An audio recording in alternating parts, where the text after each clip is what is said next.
everyone. My name is Sasha Ong, and I am your host for today. Welcome to the Workplace Communications in 2022 Out of Control webinar. Today, we are pleased to have Mr. Dutch Ng, Chairman of SGTech Cybersecurity Chapter, to deliver the welcome address. Subsequently, we will have a panel discussion with both Mr. Loy Chi Leng, Regional Vice President for Asia Pacific and Middle East in NetSphere, and Mr. Harsh McDane, Vice President for Product Management in NetSphere. They will share with us the data privacy and security issues which have emerged from increased remote working and the best practices which companies can learn to protect their businesses from data privacy and security breaches. So a gentle reminder, please feel free to comment in the Q&A box. We will address the Q&A during the panel discussion. Also, there will be a poll during the webinar, and there are $10 GrabFood vouchers to be won by the first 100 respondents. If you are interested to win the vouchers, we strongly encourage you to respond to the poll. Please also take note that you will be giving consent for NetSphere to reach out to you after the webinar, should you choose to respond to the poll questions. So without further ado, I would like to begin the webinar by inviting Mr. Dutch Ng to deliver the welcome address. Mr. Ng, please.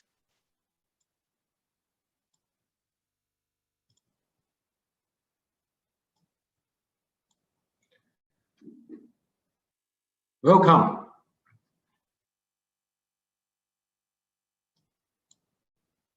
Hi, good morning to all. It's great to see you all, and it's my pleasure to welcome you to learn more about workspace communication in 2022 Out of Control. I'm Dutch, the chairman of SGTech Cybersecurity Chapter. My full-time role is a CEO and a co-founder of iSprint Innovation. As a result of COVID-19, organization has shifted to remote working due to public health and safety concerns.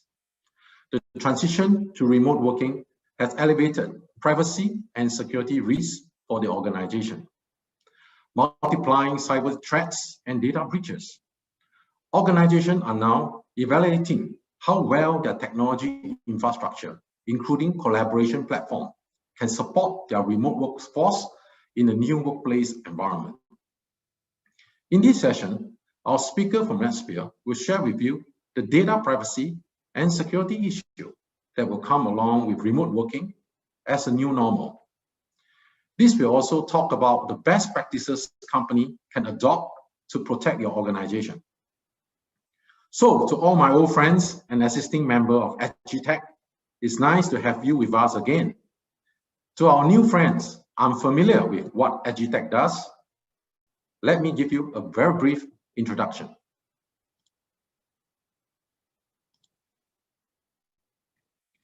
SGTech is a premium trade association set up by represent and champion the interests of the tech industry in Singapore. Within rapid evolving technology landscape, SGTech strives to create an ecosystem that anticipates trends and develop sustainable initiatives to strengthen and grow the industry. Currently, we have more than 900 members, ranging from innovative startups, vibrant small and medium-sized enterprises, to top MNCs, whom we are representing and articulating any technology industry concerns to relevant authority and stakeholder.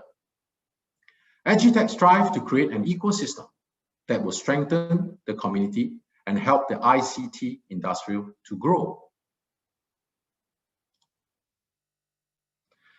SGTech strives as active voice for the tech industry by actively and responsibly advocating for change while remaining a trust and respected partner of the government. SGTech contributes to tech industry growth and transformation through national programs and initiatives that drive and enhance the Singapore economy. There are three key main roles that what we do: a business enabler, a neutral platform and aggregator for the tech industry to have various platforms that create opportunity for our members. A responsible voice.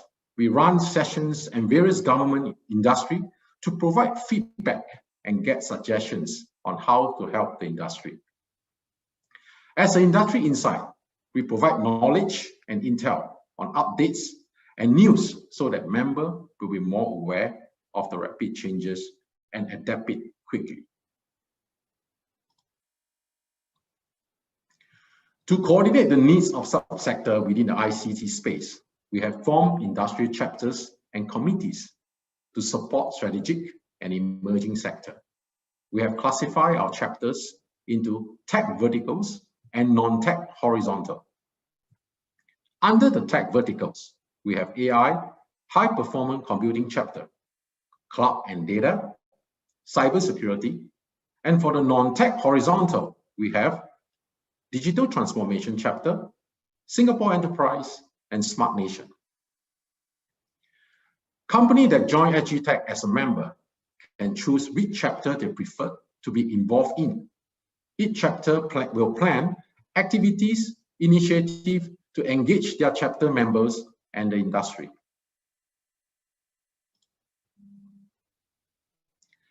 We also spin off committees that cater to emerging industry needs. For example, 123 Jumpstart Committee cater to the young startup companies. Gaming and education technology are gaining traction today. We have also formed these two committees to cater for the needs.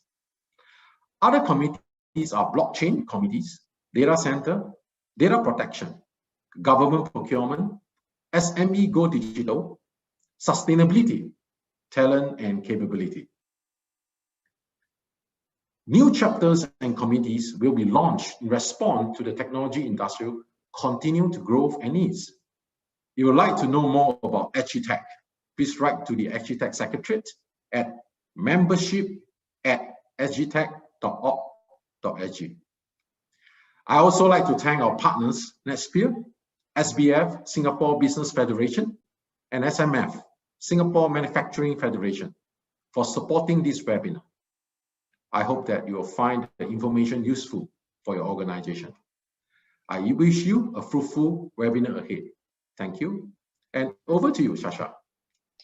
Thank you, Dutch, for delivering the welcome address. Next, I would like to invite Mr. Loy Chi Leng to share with us how companies can communicate effectively while protecting their data and systems. Mr. Loy, please. Okay, can you all hear me? Yeah, we can hear you. Okay. Can you all see my screen as well? We can see your screen.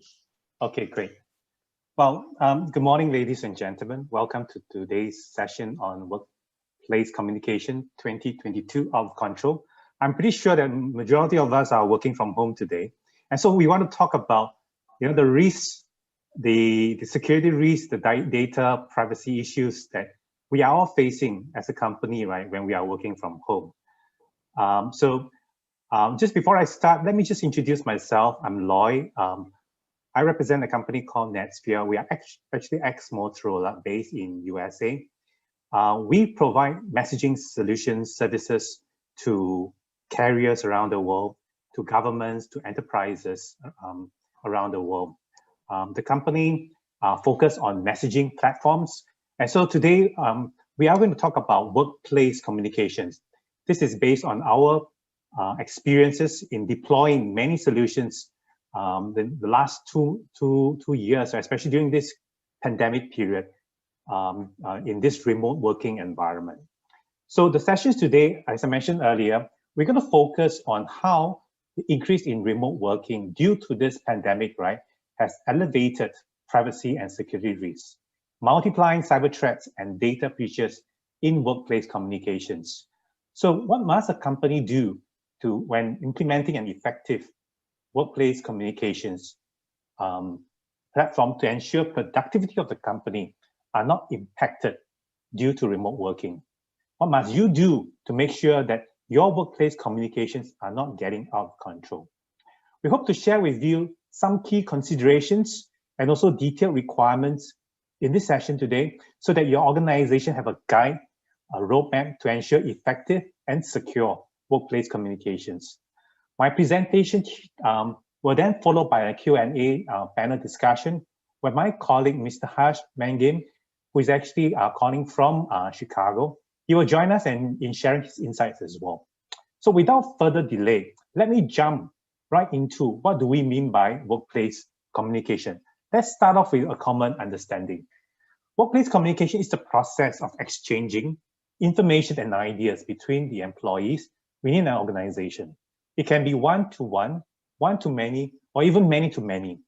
I believe all of us agree that an effective workplace is an integral part of a company's success. And the ability to communicate with one another effectively in the workplace can increase overall productivity and create a strong team. So companies actually invest a lot to ensure that proper channels of communication are set up to facilitate this exchange of information and ideas in their physical location.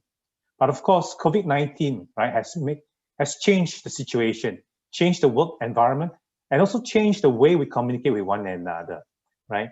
So let's take a look at some Singapore facts first to establish what happened during the COVID-19 pandemic period in Singapore.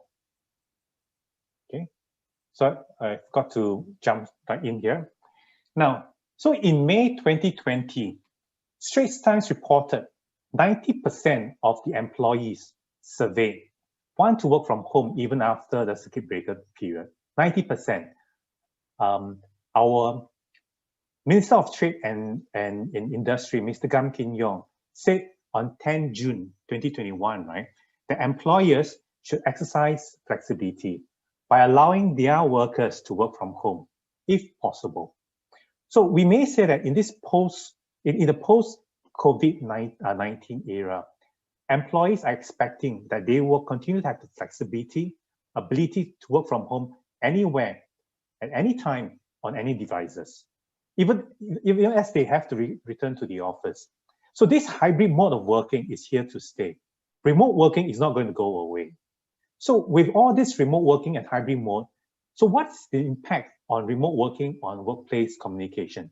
Let's take a look at some interesting facts. In this picture down here, it's actually from Gartner. As you can see here, what's happening here is that the acceleration of remote working has actually had real impact on workplace communication. As shown in the figure, the traditional office, right? Traditional office, you move where you have your desk phones, your core networks, your local tools, and physical live collaboration. Is now very different from what we see here in the remote work environment, where mobility is important, where services are going to the cloud, where you need sufficient home broadband, mobile broadband as well. And more importantly, right, from moving from desk phones, live collaboration, we are moving onto an online tool and collaboration environment. So in Singapore, we have sufficient home broadband, right? Because it's not an issue because with our fiber broadband penetration. We also have sufficient mobile broadband because we have higher 5G adoption. And of course, with high smartphone penetration, access to sufficient mobile broadband is also not a challenge in Singapore as well. Therefore, setting your workers, right, to work from home from the bandwidth perspective is not an issue in Singapore. But what about organization? What do they face now when they want to help their workers to be more engaged with one another when they are not in the office? So they have to move to online tools and collaborations means to ensure the engagement continues. So due to this increase in mobility and also to move to the online tools and collaboration, IT organization also needs to manage now multiple personal devices accessing the network because employees are using all these personal devices to communicate with one another during remote working. So this acceleration of remote work actually has shifted the workplace communication to another level, right? With this shift, what's happening right now in Singapore?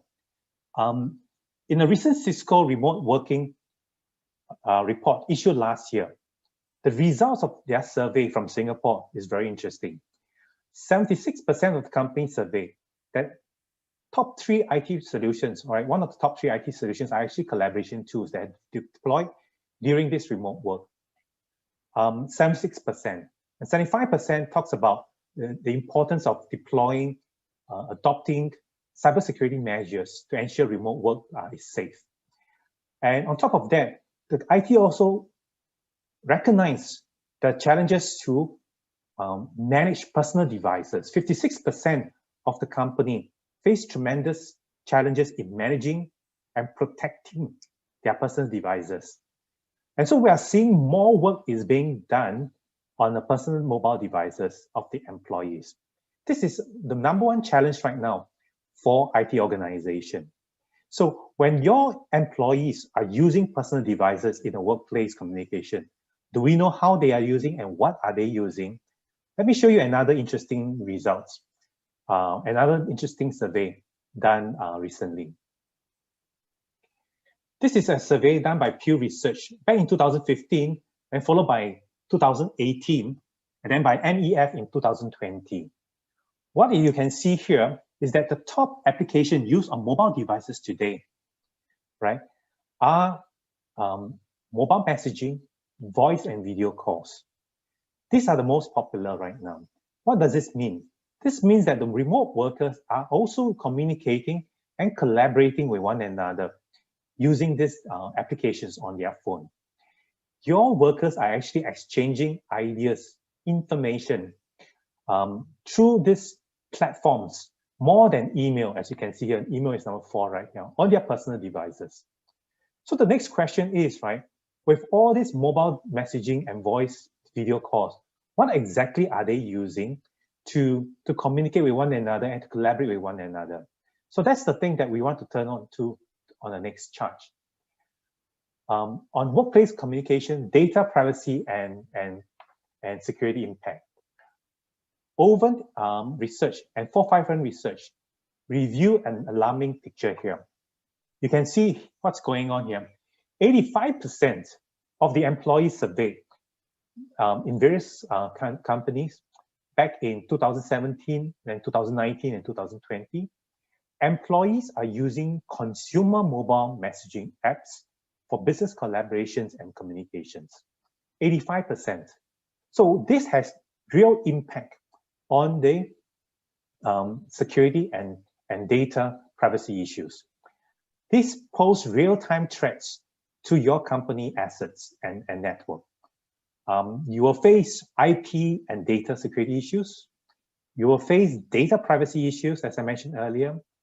And IT is having nightmare controlling, right, how your employees are actually using the applications to access work data. And of course, you have non-compliance issues as well. They are not complying with regulatory requirements and certainly not complying with many company policies as well. So the COVID-19 situation has accelerated and compounded the threat to data privacy and security breaches all over the world.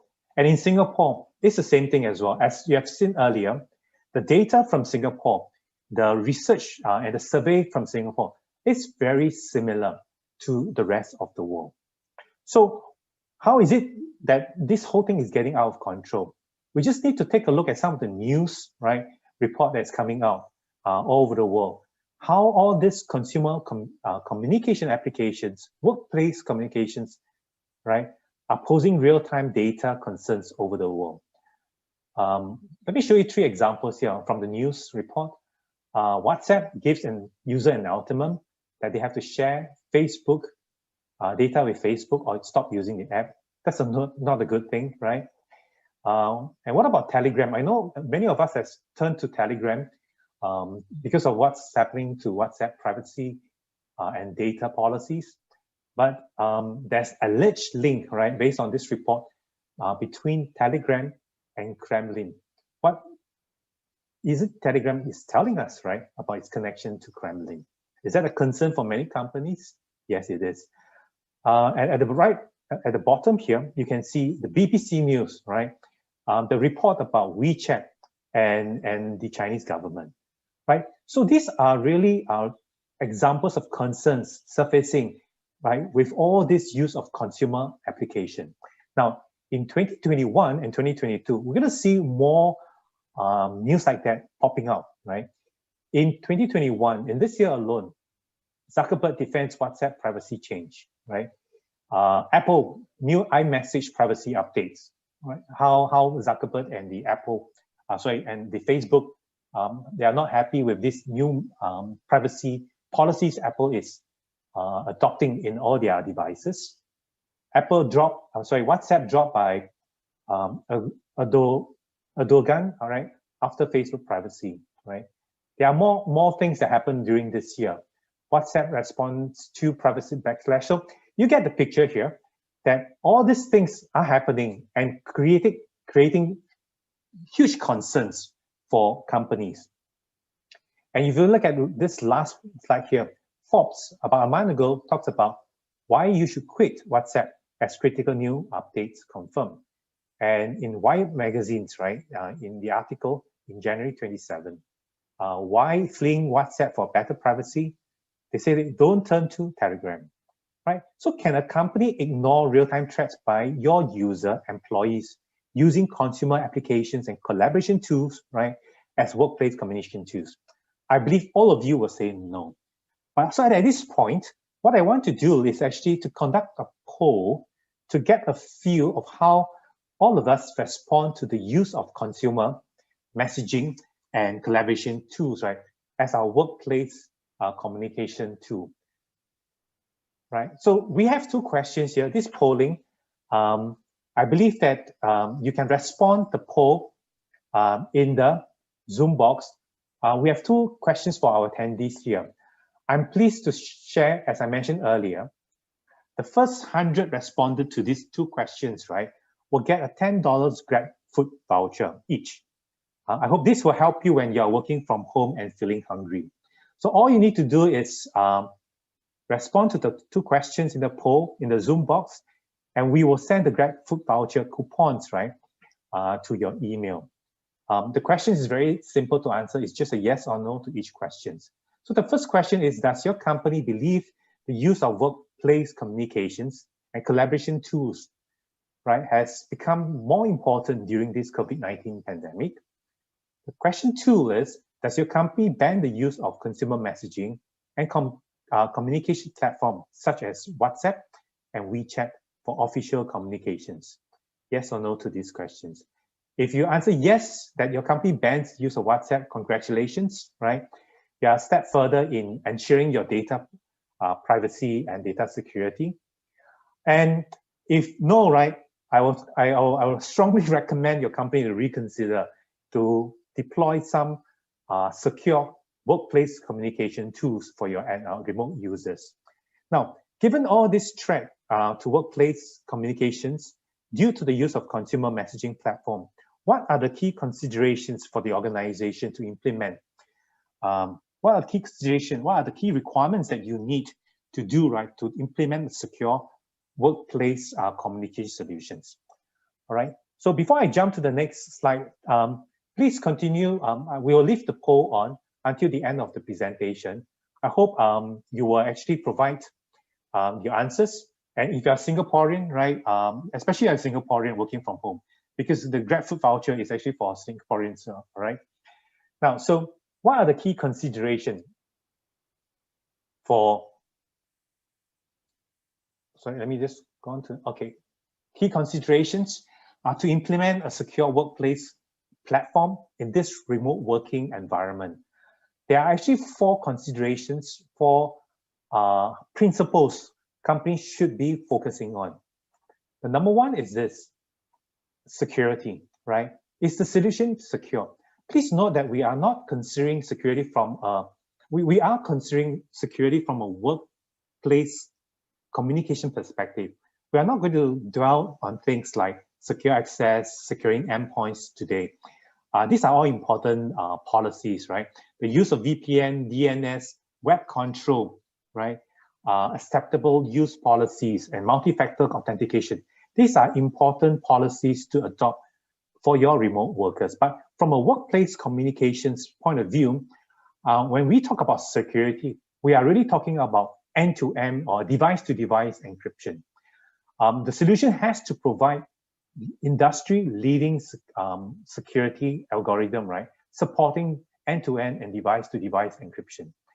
Your messages, right, on your communication platform has to be stored securely in the cloud or the on-prem. It can be documents that you share with one another, data you share with one another. This has to be securely stored in the cloud or on-prem or in your public cloud. Now, the second consideration is control. The organization must have some form of control for or visibility of the remote workers due to the use of workplace communications, especially they are outside the company network. IT, for example, must have a centralized admin control panel where they can actually scan and look at the end users and how they are using their workplace communication tools. And so IT have to have this admin control so that they can also effectively impose policies on the remote users as well. Now, so the organization should have the ability to mandate different levels of privileges for different users as well. And certainly some other functions, control functions like the ability to remote wipe data of user data, and even screen capture, right? Alarms, right, to be set out when the users are doing screen capture on their phones on important data. These are important things that IT must be able to exercise, right, when controlling their end user when they are outside the company environment. The third thing is actually compliance, right? It's the solution, right? Is the solution complying to some of the key requirements, right, in the local context? Privacy laws, data protection, regulatory requirements, and company policies. Now, compliance is only possible, I think, in a certain sense when you have certain control so that you can actually impose admin and physical and technical safeguards, right? So that the end users will be complying with some of these regulatory requirements. Now, the fourth consideration, all right, is actually very important. That's what we have been talking about collaboration, especially during this pandemic and remote working environment. How do you make sure that your employees continue to engage with one another? So collaboration, so when we talk about collaboration in a workplace communication, the tool must be able to extend, right, the immediacy, contextual benefits of mobile messaging with HD voice, audio, screen sharing, and guest users to remote users, right? And because of the penetration and the use of mobile devices now, it's very important the collaboration tools is user-friendly, right? And on top of that, to ensure greater collaboration, the tool must be able to integrate with your business applications so that you can actually empower your business application with collaboration and capabilities. So when you have all these four considerations, right, these are the four important principles for a start for any companies to consider what they need to do, right, when they start to think about workplace communication tools for their remote users. Let's break this down into further requirements. From these four considerations, we'll go into the details right now. So, but before I jump into this table, right, which is provided by 451 Research, right, where they talk about market requirements for secure enterprise messaging and collaboration. This was actually a report provided end of last year in December 2020. Now, but before we jump into this table, 451 Research actually defined three categories of workplace communication. The number one is actually what we see here is the OTT consumer applications, right? We are all very familiar with this because 85% of our employees are using OTT consumer applications right now. Then you have what you call the unified comms as a service, right? These are your traditional desktop unified comms vendors, which have moved to the mobile space and into the cloud, all right? Then, of course, you have the third category, right? Where the vendors will provide secure messaging and collaboration, right? Including voice and video. Very focused on specific verticals and use cases with very strict security and compliance requirements. So these are the three categories. So when we look at the four principles and how we are breaking it down to the various items here, Data sharing is very important in terms of we must ensure our vendors, our tools, our communication platform does not collect any data at all. And this also means that our organization must not share any data with the solution providers. As you can see here, the OTT vendors, right, OTT consumer apps, they actually want your private data. In the case of WhatsApp, this includes your device ID, phone number, purchase history, location, and contacts, right? For Facebook Messenger, this includes purchase history, financial information as well, location, contacts, user content, identifier, user data, and diagnostic. So Facebook collects a lot more than WhatsApp. But on the UC space, it varies by vendor, right? But I think the important thing is we have to make sure the vendor does not collect any data at all, including metadata. This is really important because many vendors out there in the UC space actually does collect the data. So it's important to recognize that. Now, the second item to focus on security is really on encryption.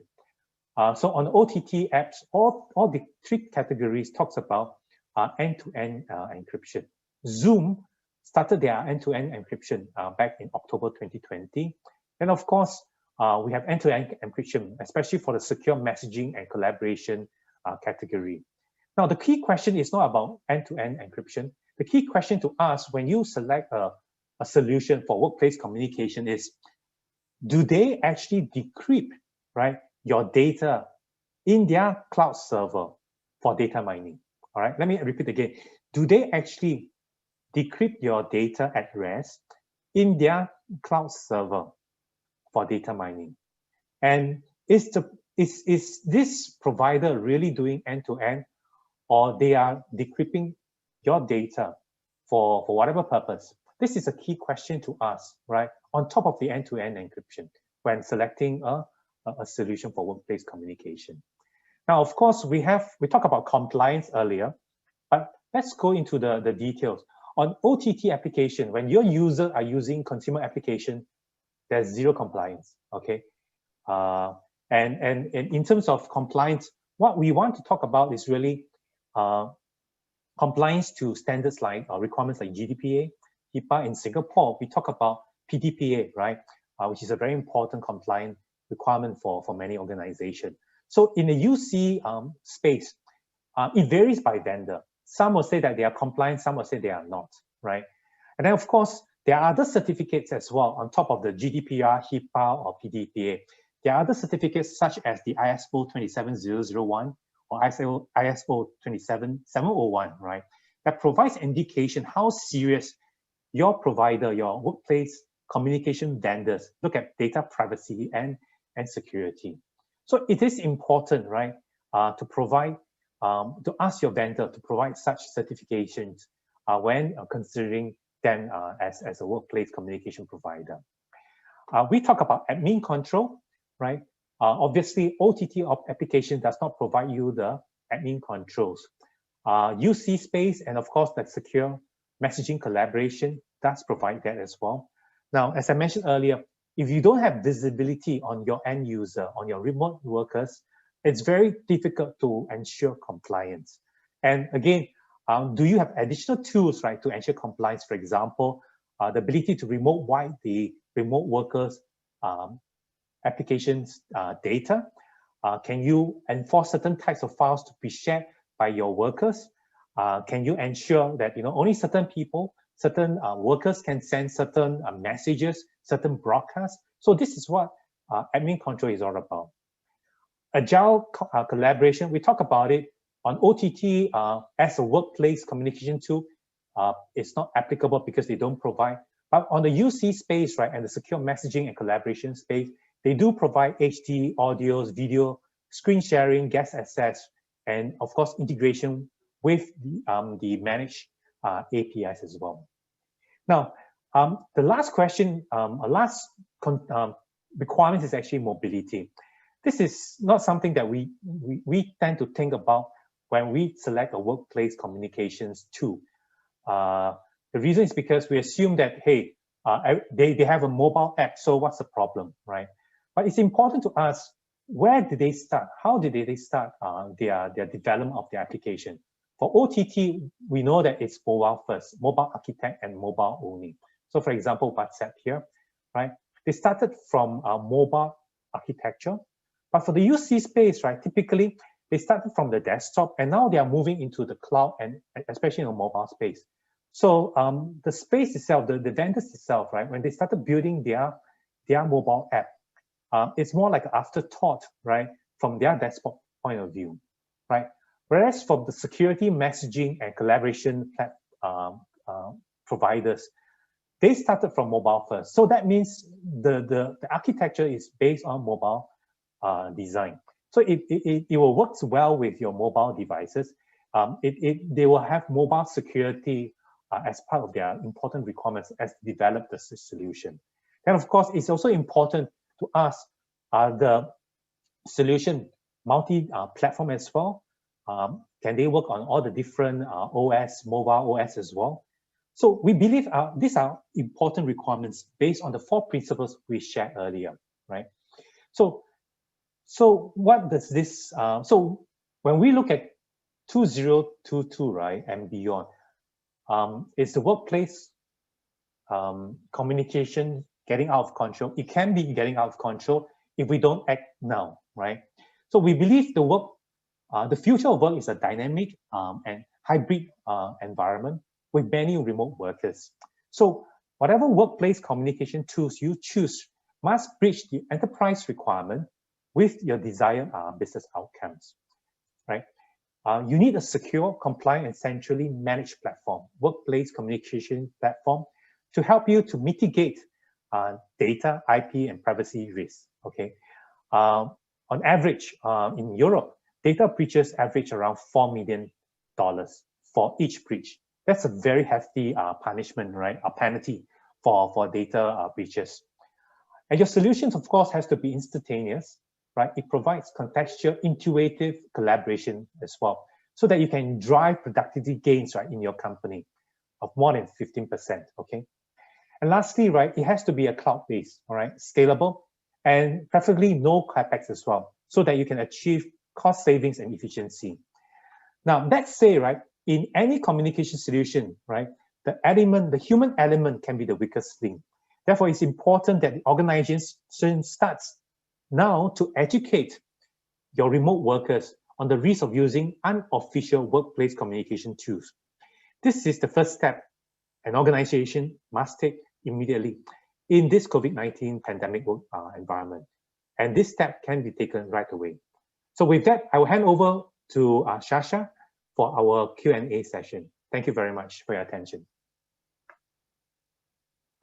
Thank you, Mr. Loy, for the presentation. So from this morning's sharing, we acknowledge that remote workplace communications can be challenging given the rise of data privacy and security issues faced by companies. Now it's time for all of you to raise your burning questions to our panelists, Mr. Dutch Ng, Mr. Loy Chi Ling, and Mr. Harsh Magin. Do drop us your questions in the Q&A box for us to have an engaging and fruitful discussion ahead. So let us begin with the first question from the Q&A box. Hi, Shasha, thanks for that, right? I believe, Roy, I think you have shared a fair bit of this today. I also learned a fair bit of what is going on, knowing what WhatsApp is doing and what Signal and what these Telegram are doing, right? With the security, control, compliance, collaboration, with 3 of these requirements of OTT, UCaaS, and the secure messaging. I think this is what today's lesson, I think, believe that the audience right now are thinking through and render their thoughts for the question and Q&A. Okay, so now for these first questions coming from Thomas. He said, since that this is a cloud offering, right, Roy, as you mentioned in your last slide, where this NetSphere system is hosting. Okay. And its data as well, yeah. Okay, thank you, Thomas, for asking these questions. But before I answer your questions, let me point a couple of things about cloud solutions, right? Cloud-based solutions. We have come a long way in using cloud-based services, right? Many services we are now using on a SaaS model, and even governments around the world, including Singapore government, are now using cloud-based solutions and services. Therefore, there should not be a huge concern over the use of a cloud-based workplace communication provider. So your question is a very valid and very good question. Where are the data hosted? Where are the services hosted, right? So for NetSphere, it is actually hosted in Singapore, and the data is hosted in Singapore. So when choosing not only NetSphere, but any cloud-based workplace communication provider, right? There are a couple of questions, right? I think a company should be asking. Number one, like what Thomas was asking, right? Where is the communication server located? Number two, where are the data stored and how are they stored, right? Are they stored encrypted? Are they stored in the public cloud? Can they be stored in the on-prem or even in the private cloud as well? And so also very important is actually in the end-to-end encryption, as part of this questions we to ask for a cloud-based provider, does the provider actually decrypt the data and how do they use the data? Important questions to ask. And then of course, can they do a hybrid model where you can have your server, communication servers located in the cloud in Singapore or locally? But you know, my data, I want to be stored in my private cloud. Is it possible? Right, so these are important questions to be asked, right? And of course, lastly, right, when you go to a cloud provider, asking about where the data are stored, where are the servers are located, you should also be asking, is this solution compliant with GDPR, HIPAA, ISO 27001, or the various requirements out there? So a long answer to your questions, Thomas, yes, it is stored in Singapore for NetSphere, and the data is also stored in Singapore. The service is also located in Singapore.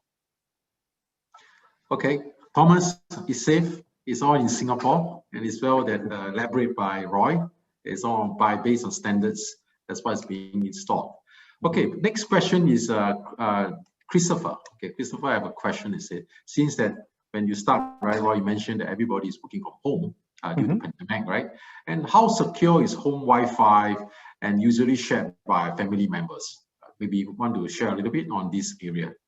Okay. Maybe I will ask Harsh to answer this question from a perspective from US.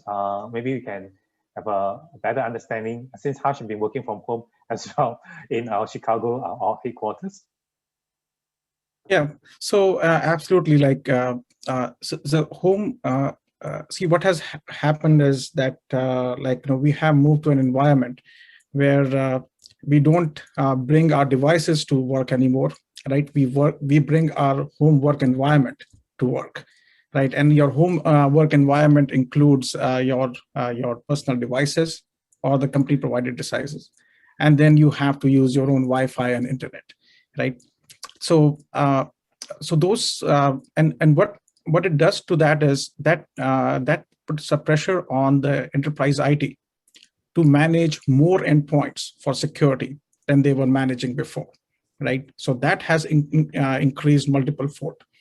Now, is there a vulnerability there when that happens? Of course, right? The risk has a risk of working outside of your own firewall has has already increased, right? So that risk is there. Now, given that risk, it becomes even more important that you are using the platforms which are secured and end-to-end encrypted, and that's that's what kind of Lloyd covered in his presentation, and some of the key points he made was that when you have end-to-end encryption, you don't decrypt the data at rest. So even if your ports are vulnerable, even if somebody tries to hack into your data, right, a secure encrypted platform should hold its own and should be able to keep the data secure, right? So yes, I think my answer to the question really is that the security we manage in a platform like ours. We manage the we kind of are agnostic to the endpoint security. We manage the complete security at the platform level. Thanks, Ash, for that. Yeah, it's secure in certain way of how we're going to use this platform. Next question, more on this business. I could say that it's a NetSphere solution, right? It's a similar to this Office 360. I believe people are using this Microsoft product widely. And really, how much is this subscription fee based on this NetSphere solution? Maybe this one I have to pass it to Roy. Okay, so well, I think for NetSphere, we are definitely a SaaS model, right? And like many SaaS model, we provide our solutions on per end user basis per month, right? Now, so depending on the volumes, depending on the requirements, right, of the company. So we have different tiers of pricing for NetSphere as well. And I'm more than happy to discuss this, separately with the gentleman who asked the questions, right, on our pricing. Now, on Office 365, we certainly in many ways, our solution is similar, right? But there are differences as well, especially if we look into the encryption portion, how we do encryption, and how we are able to do hybrid model where your data can be stored in your private data. Okay, so these are things that we are different from 365 or Office 365 teams, right? I think that's what you're referring to. So I think the pricing model, we are a SaaS model, so we provide what we call the monthly user fee, right? Then of course, on top of that, depending on how you want to deploy, whether you want to deploy in the full cloud model or hybrid model where your data is secure in your own private cloud or private on-prem, right? There's also a different packages for that as well. So I think that's what I can share right now, Dutch. Thanks, Roy. I think Kimberly, probably you need to direct contact with NetSphere. Yes, sorry, Kimberly, I forgot your name. Sorry about that. Yeah, I believe I agree with you, Roy, because a certain tier level, certain number of users, I believe you price accordingly to different organization as what the needs of it, right? And different type of features as well. It's fair enough, fair enough. Kimberly, I think you can go offline with this Roy or Harsh on this pricing structure. Okay. Yes, this Paul Sate, right? Yes, the slide will be shared after the webinar, so you can just request for it. Thank you. Okay, I'm still waiting for some questions. I have another questions here that I may share a fair bit of this. This is attending to Roy. Yeah, Roy, how there are many secure messaging and collaboration applications out there in the market. What should a company consider when choosing such solution? I believe just now you shared about the 3 areas of the requirement, right? Probably you want to elaborate more on this area so that our audience is able to capture it more precisely. Right. I've shared the consideration, the 4 considerations, which are security, control, compliance, and collaboration, right? So of course, I also shared the detailed requirements as like data collection, encryption as well. So these are important checklists, right, for companies to consider when selecting a secure messaging collaboration application. But I also want to add, which I did not cover during my presentation, is that the solution has to interface easily with your business application, right, through APIs. Many companies now, they want their business application to be connected to APIs as well, so that they can send critical business information to end users securely, right? I touched about it, but there's a whole lot of APIs, right? Different APIs out there in the market that that companies are using. So one area to look into is actually what is your business applications and how can NetSphere or any other workplace communication, right, tool can interface with my business application easily and deploy securely. Now, another consideration is actually whether your solution provider has a vision of what is next for workplace communication and collaboration. So they should be able to articulate, right, their roadmap clearly to the customers. So for example, we have come across customers asking, hey, I have chatbots. Do you have chatbots where I can actually put chatbots into your solution so that I can use it as for example, a customer support tool, right? So these are important roadmaps, features that should be in the discussion as well. And lastly, what I want to say is actually, when you choose your solution provider, you must make sure that they are financially viable, because we have seen customers coming to us because their platform providers, their previous platform providers, right, were taking over or went bankrupt. This space right now is really hot because of the remote working and because of the pandemic. And we are seeing a lot of startup companies coming into this space. So you certainly do not want to run into the risk of no support, right, if the company closes down. So the financial stability of the solution provider is also a very important consideration as well.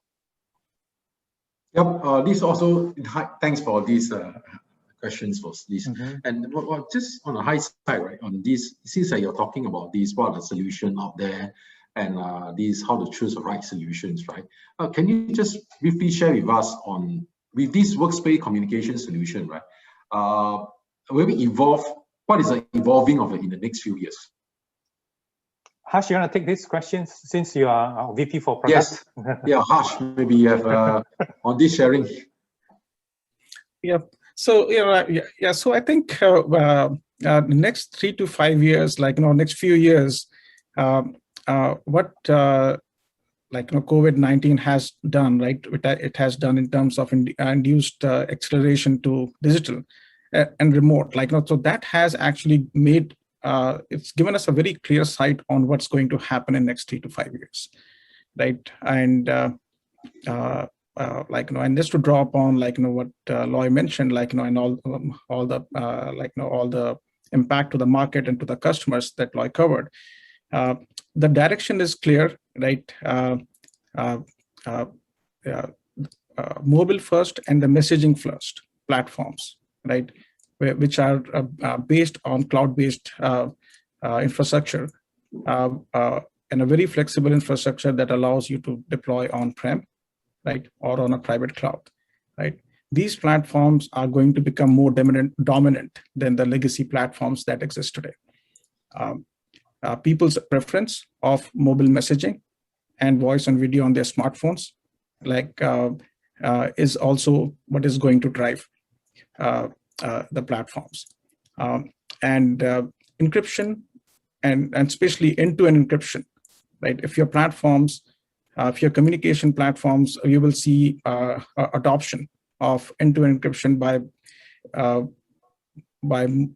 the platforms which will survive after a few years, because a lot of the legacy platforms that we have today, and including, I will say, not just legacy, including a lot of the other collaboration platforms like Slack or Microsoft Teams, they cannot deliver end-to-end encryption today. And they are trying to accelerate and trying to do a catch-up, because that's where the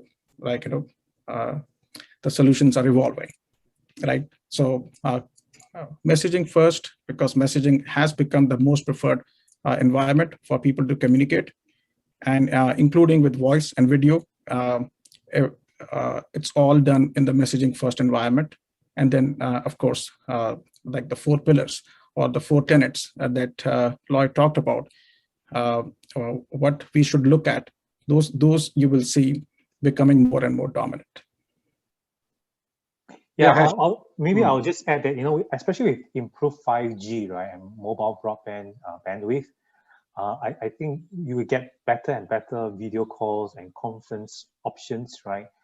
Possible in the future, workplace communication is not just to interact and exchange ideas, right? It may be a platform in the future for even training and development of your employees as well. So there's a lot of possibilities, but like Harsh said, and I fully agree, that number one, messaging is going to stay. Video and video calls and audio calls is going to improve tremendously. The quality of this is going to improve tremendously, and that will bring up a lot more a lot more use cases in the future. Okay. Yeah, no, right. And in Hash, I think totally agree, right? Initially, when we had adopt some of the messaging apps that we have, we start to have a call, and then later probably have video and start to have conferences coming in to interact with more and more people joining into this era. So I believe that this will stay for long, even in the next 10 years, I could say. With the 5G, maybe 6G is coming out, right? And getting faster, maybe virtual, all is coming along.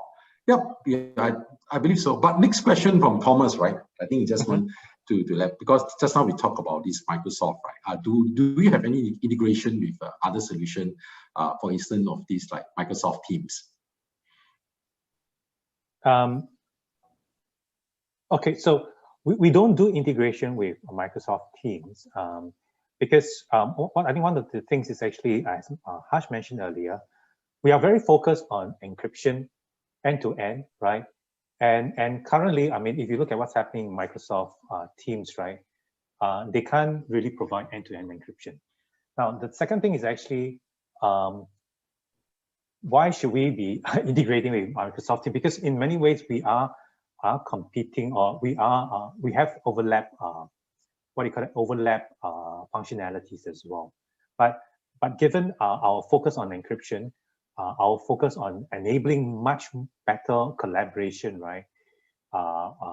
Features in our platform, we do not intend to do any what do you call that, integration with Teams, like, or even Slack.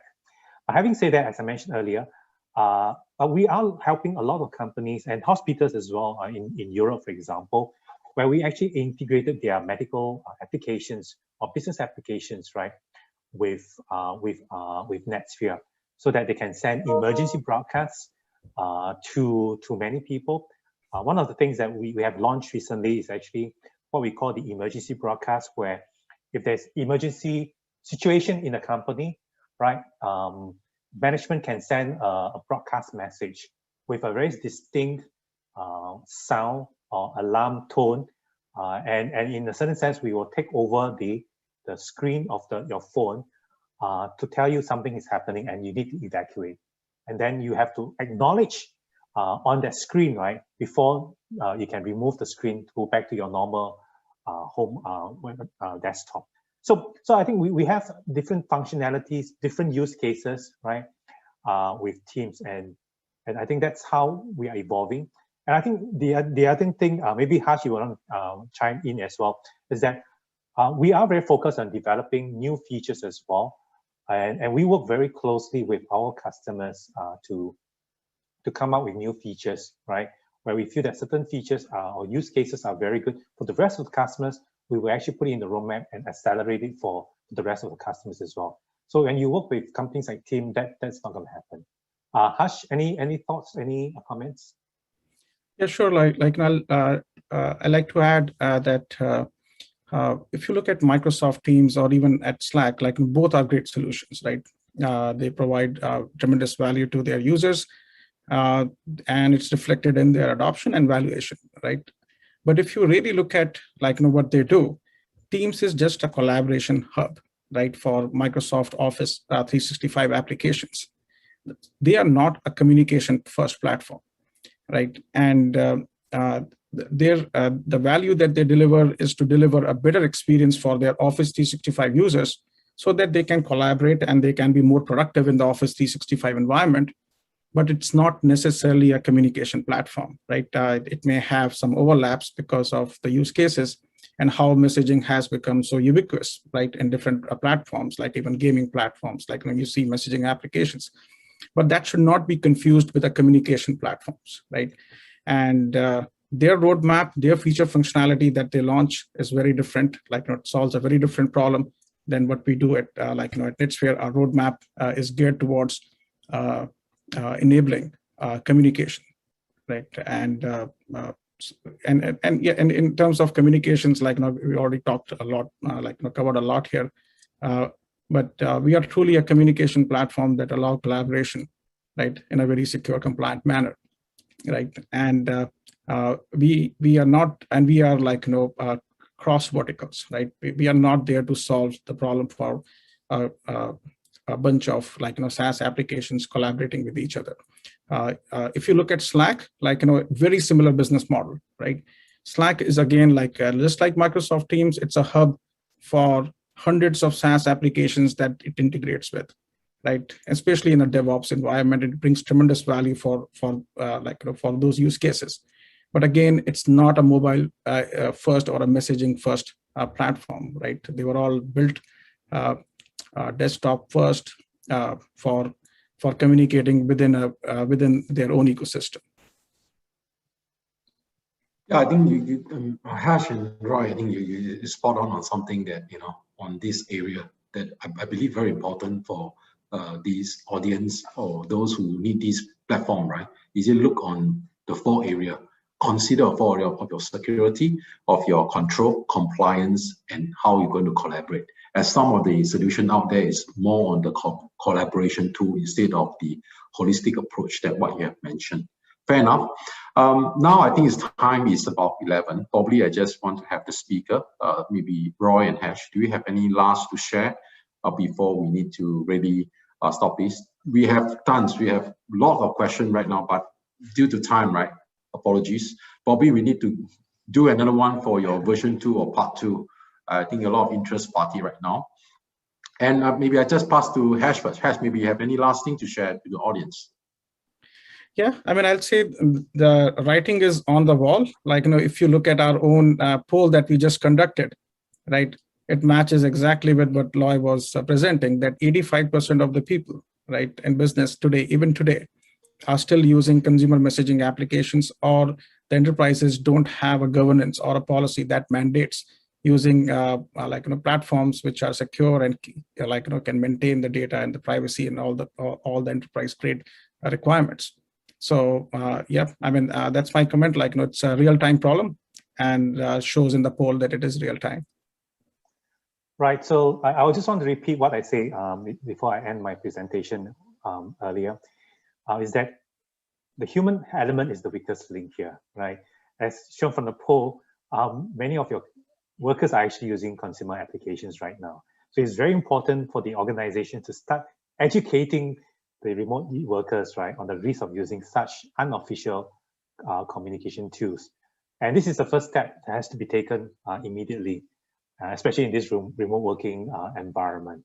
There shouldn't be any delay, right? Companies should start looking at, securing their workplace communication as soon as possible. Thanks, Roy and Harsh, for this wonderful event here. I believe the audience, if you have any more questions or anything that you want to come by, get Roy and Harsh to answer those questions that you have in mind. And also looking for pricings, the tools, the solution, in-depth features and knowledge, right? Please approach them, and then they will give you a full answer and how you're going to structure in your business. And okay, so I wish you all have a healthy. Now Singapore is phase 3 heightened alert. Hopefully that it will ease out soon in the mid of July, so everybody can clutter and get face to face. I think it's much more important than this webinar. So keep safe, everybody. Good luck. Shasha, I pass it to you first. Thank you, Dash. Thank you, Mr. Loy and Harsh. So I will be sharing screen for our feedback. So we have now come to the end of the webinar, and we would like to thank all the panelists for this insightful sharing this morning, and we would appreciate if you could scan the QR code on the screen to give us your feedback for today's session. So thank you, and we hope to see you at our next webinar. Thank you, everybody. Thank you, everyone. Stay safe and enjoy.